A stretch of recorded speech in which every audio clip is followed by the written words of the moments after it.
عمر الحركه النسائيه ما قالت احنا المرجعيه الدينيه تحت اقدامنا، ما قالوهاش. قالوا هناك اجتهادات في الفقه الاسلامي تسمح لنا بان نطلب بهذه الحقوق. مثلا الفقهاء المسلمون حرموا المراه المسلمه من التعليم في المدارس وفي الجامعات على مدى يعني واحد مئات ديال السنين. غادي يظهر واحد الفقيه يقول انا ما كنقول لكمش ان الاسلام حرم المراه من التعليم، انا راه عارف اش كنقول. فقهاء تيارات فقهيه معينه جعلت المراه خصها تجلس في الدار والراجل يطلب الرزق في الخارج وهو اللي كيتعلم، حتى ولات المجالس العلم ذكوريه.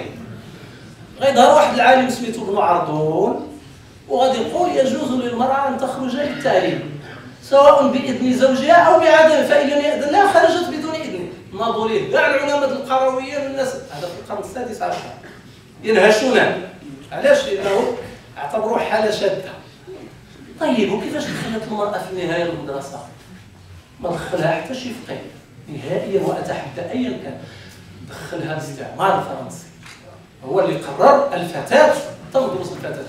وكيقولوا لنا الاباء ديالنا والاجداد ديالنا بانهم كانوا كيرفضوا يصيفطوا الفتاه للمدرسه لانه كان كيتقال لهم بان هذه مناوره استعماريه.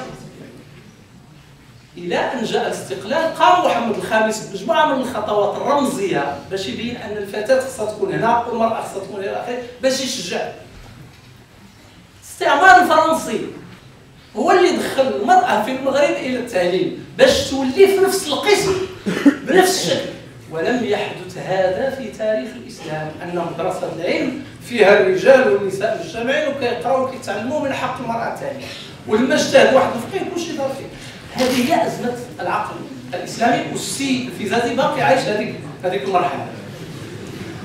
القضيه ديال اصول الشريعه الاسلاميه هذه مسائل علميه ديال البحث وليست مسائل تخمينات او اتهامات نتهموا فيها بعض البعض. لما كيقول العفيف الخضر بان امور معينه كاينه في الديانات اليهوديه والمسيحيه والاسلام ويثبت بالوثائق والمراجع انها كانت قبل هذه الديانات مستعمله، هذا ليس شيئا يخل بالاديان او ينقص من قيمتها. علاش بغينا الديانات تجيب كل شيء جديد؟ لا يمكن، لان الديانات نزلت على مجتمعات بشريه وهذه المجتمعات لها ثقافه عندها امتداد في التاريخ وفي الحضاره. ولهذا ما قاله العفيف الخضر صحيح، وكيأكد عليه صاحب كتاب اصول الشريعه الاسلاميه اللي فقيه ازهري، ماشي حتى شي حد علماني ولا شي حد اللي صاحب كتاب النص المؤسس. صاحب كتاب النص المؤسس والف ايضا اصول الشريعه الاسلاميه، توفي مؤخرا. لا، هذا فقيه ازهري الف النص المؤسس والف اصول الشريعه الاسلاميه، واشار الى اصول الشريعه الاسلاميه فيما يتعلق بما قبل الاسلام.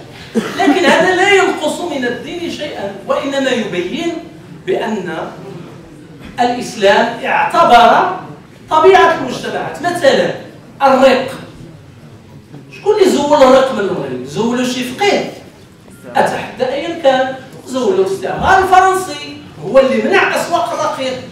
وعندي النصوص ديال العلماء المغاربه اللي احتجوا فيها على فرنسا لانها منعت الرقيق وقالوا هذا ليس من ديننا وليس من تقاليدنا، لان الرق كان نظاما شرعيا في الاسلام. كان الرق نظاما شرعيا في الاسلام، وهذا شيء طبيعي لان الاسلام جاء في واحد الوقت اللي المجتمعات كلها ما فيهاش العمل، الطبقه العامله والعمل المأجور، فيها العبيد، والعبيد هم الذين يعملون. فأقر الإسلام نظاما شرعيا في معاملة العبيد، عاملهم بالحسنى، أعطوهم يأكلون ما تعدوش عليهم. إلا بغيتي تكفر على شي ذنب يمكن لك تحرير رقبته.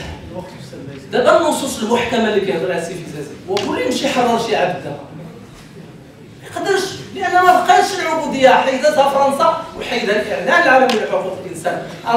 البوند 4 سيروا اقراوا البند الرابع من الاعلان والوثائق. لا يجوز استرقاق اي انسان او بيعه باي شكل من الاشكال. الاعلان العالمي لحقوق الانسان.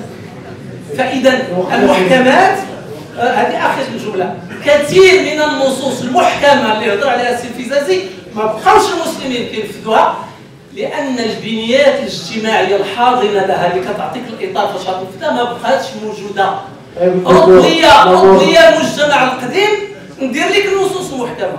تغير المجتمع غيتغير التعامل مع النصوص. توزيع الغنيمه الى 5 اقسام. واش دابا الا تحاضنا مع اسبانيا غادي نبداو نوزعوا الغنيمه الى 5 اقسام ونشدوا النساء نبيعوا في الجهه والاطفال نبيعوا في الجهه؟ هذا هو. اذا ربما توصل بزاف مساله الدين والدوله وعلاقه الدين